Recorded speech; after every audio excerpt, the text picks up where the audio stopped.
In March 2026, NASA revealed an ambitious new plan for the future of American space exploration. On the surface, this is a blueprint for colonizing the moon, which is incredible. But the even more important revelation is that NASA itself has fundamentally changed into something that the world has not seen in decades. And the reason for this change goes deeper than just new leadership. There is a great power competition that will play out on the moon in the decade to come. The old NASA was set to lose that contest. But the new NASA is playing to win. And this is how they are going to do it. When Administrator Jared Isaacman took the stage at NASA headquarters in Washington, D.C., there was one simple word projected on the screen behind him: ignition. That word announces the beginning of a transformative journey for the American space program. The status quo has been rejected and replaced with a new direction to set high expectations and then meet them. Isaacman acknowledges that for decades NASA has been spread too thin. They have tried to make everyone happy and in the process have accomplished very little. The result has been billions of taxpayer dollars wasted and years of progress lost. He also made it clear why that change must begin right now.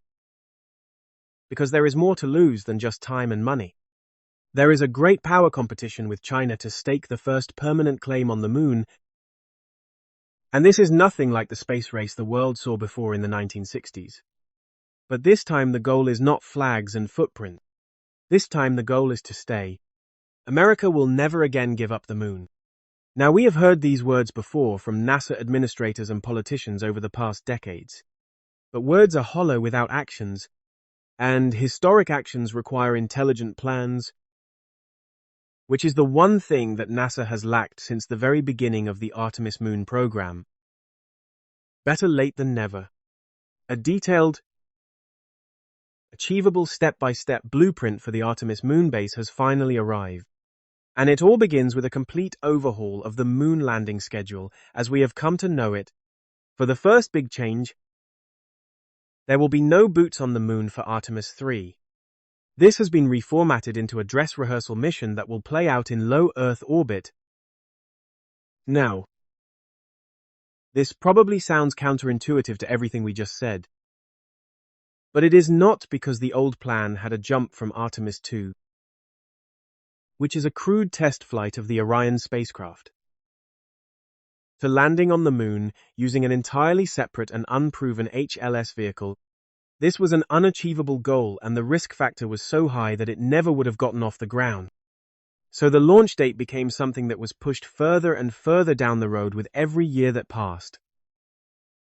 Under the new direction, Artemis 3 will instead feature the crewed Orion spacecraft and the lander vehicle meeting up in low Earth orbit for a rendezvous and docking procedure.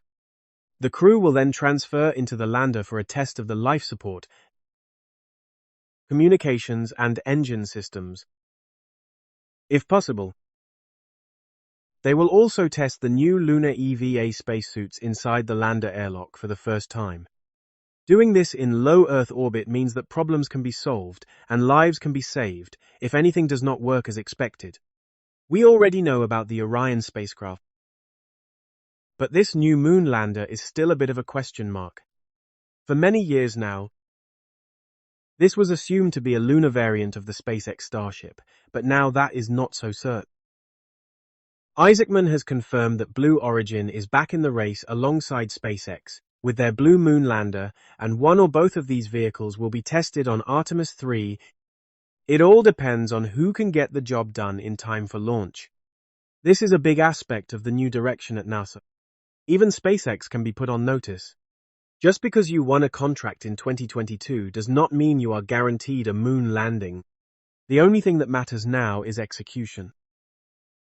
And the first company to achieve their goal will be the one that sends American astronauts back to the moon. The deadline for Artemis 3 has been moved up to next year, 2027. And then, once the new lunar lander is confirmed, the winner will be expected to keep moving at incredible speed. They now have only a few months to test their vehicle in an uncrewed moon landing and then turn around a completed design for Artemis 4. This mission is now scheduled for early 2028. And this is when America returns to the moon with a landing in the South Pole region, because this is also why nations are willing to spend such enormous sums to get back to the moon. The South Pole is not just scientifically interesting. It may contain accessible water ice, one of the most strategically important resources beyond Earth. Water means drinking water. Breathable oxygen and hydrogen that can be turned into rocket fuel. In other words, the moon is not valuable only because we can stand on it. It is valuable because it may help sustain everything we build there. And beyond water, some have long looked at the moon as a possible storehouse of helium-3, a rare isotope often discussed as a potential fuel for future fusion energy.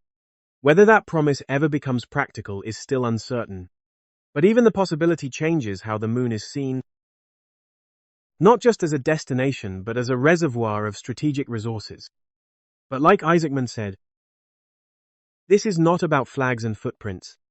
So to make their point clear to the world, NASA will land people on the moon again in 2028. With Artemis 5 scheduled before the end of that year. Now that sounds overly ambitious. But this is how NASA used to operate in their golden era. The turnaround time between the first moon landing on Apollo 11 and the next landing on Apollo 12 was just 120 days. And this is more than just a flex. This will set the new tempo for American moon landings, with a crew arriving on the surface once every 6 months from here on out. This is also where NASA's commitment shifts to establishing their permanent outpost on the moon. And that begins with prioritizing surface operations over everything else. So the Lunar Gateway space station that was originally planned to orbit the moon is no longer on the table. But it does not mean that the time and resources spent building the gateway have been wasted either. All of the hardware that has already been developed for the station is being repurposed into the design of the first moon base. The construction of that base will happen over 7 years, and NASA has set a budget of $20 billion to get this done. It all plays out in 3 phases, and this starts right now. Phase 1 covers 2026 to 2028. And the primary goal over this time is to secure reliable access to the surface of the moon with a high launch cadence. That means sending 25 missions in the first 3 years, with 21 of those being lunar landings. 2 of those will be crewed missions, but the majority of this phase is about experimenting with new technologies for future moon base operations.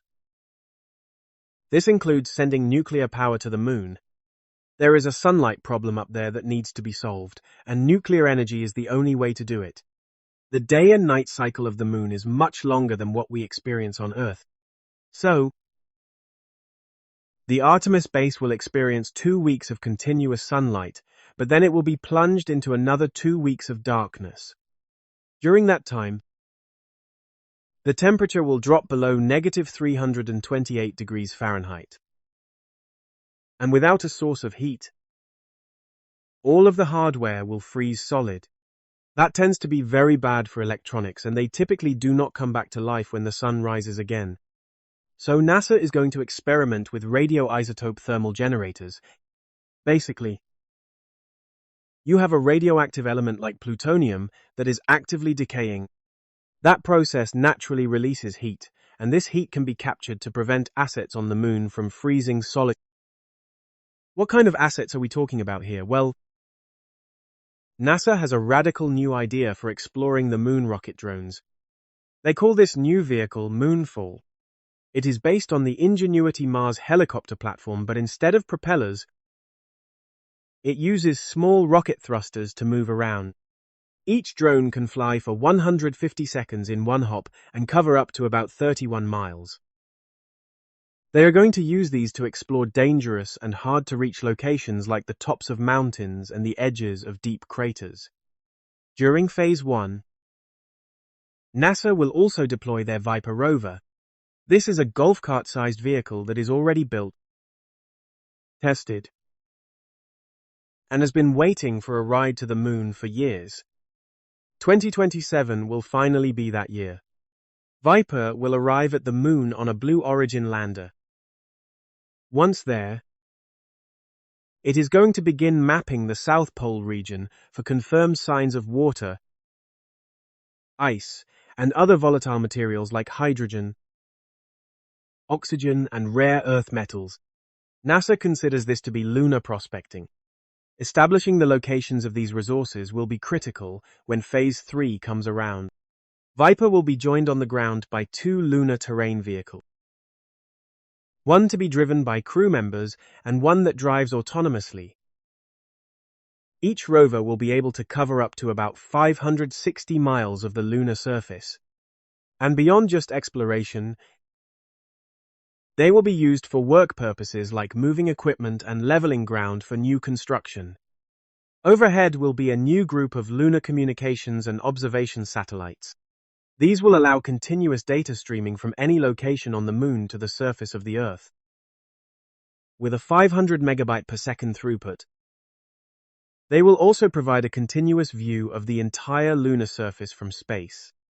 Now, this is very important to us, as in you and me, because NASA has mandated that all of these vehicles we just mentioned, the drones, the rovers, the electric cars, they are all going to be equipped with high-quality cameras that will live-stream their entire mission back to Earth for global observation. That sets us up for Phase 2, the transition into building a moon base. This plays out from 2029 to 2032. It involves 27 launches and 24 landings and includes the first infrastructure for permanent habitation modules. Over this time, NASA will deliver 6 new rovers, and these go beyond just exploration. NASA is talking about excavation in this phase. Machines that can move rock, level ground, and dig trenches for power cables and pipelines. We are building the foundation for things to come. One of these new rovers will also be the first pressurized mobile habitat. It is a vehicle being developed by the Japanese Space Agency in partnership with Toyota. The 15-ton vehicle will essentially become an apartment on wheels. Astronauts inside will be comfortable enough to hang out in short-sleeve t-shirts and will travel at a speed of about 2.2 miles per hour for days on end. The rover is expected to have a 10-year lifespan and will operate for up to 150 hours in total darkness. Phase 2 will also demand more power than ever before, and that comes in 2 forms. The first will be solar energy. Solar panels will be mounted on top of long poles to capture as much sunlight as possible. And they will be connected into large battery systems for long-term energy storage. That is going to be supplemented with nuclear power. And this goes beyond just keeping things warm. NASA will deploy nuclear fission reactors to the Moon that generate hundreds of watts of electricity and supply multiple assets simultaneously. By the end of Phase 2, everything will be in place to support people living on the Moon for extended durations. Now, Phase 3 is where we actually move in. This covers everything from 2033 onward, and the highlight of Phase 3 will be permanent habitation of the Artemis moon base. NASA projects that they can have a rotating crew of 4 people staying on the Moon for 28 days on a single mission. People will be living in multiple connected modules. Basically a space station like the ISS, or what Gateway was imagined to be, except built on solid ground. The habitat modules will be powered directly by their own nuclear fission generator and will be supplied with around 8,000 kilograms of food, water and air every month. Outside of the base, NASA will begin their first in-situ resource utilization. That means harvesting rock and soil from the environment and using it to their advantage. Water can be extracted from ice reserves at the bottom of shadowed craters. The water can be split into oxygen to breathe and hydrogen to use as fuel. NASA is also going to start experimenting with 3-dimensional printing, taking dust from the surface and melting it down into a pourable cement that will eventually build the first genuinely permanent structures on the Moon. Now, If you are thinking that this sounds like doing the impossible, then you are not wrong. NASA has admitted that what they are trying to achieve is very nearly impossible. But that is kind of the point. We are not doing this because it is easy, but because it is hard. China is also fully prepared to do hard, nearly impossible things. These are the stakes of the new space race. Good enough is no longer good enough. And NASA understands something now that has been missing for a long time. Because the real key objective of this whole Artemis plan is not actually just to build a moon base. The real imperative is to inspire the next generation of scientists and engineers, the young people who will accomplish things in their lives that we would genuinely believe to be impossible today.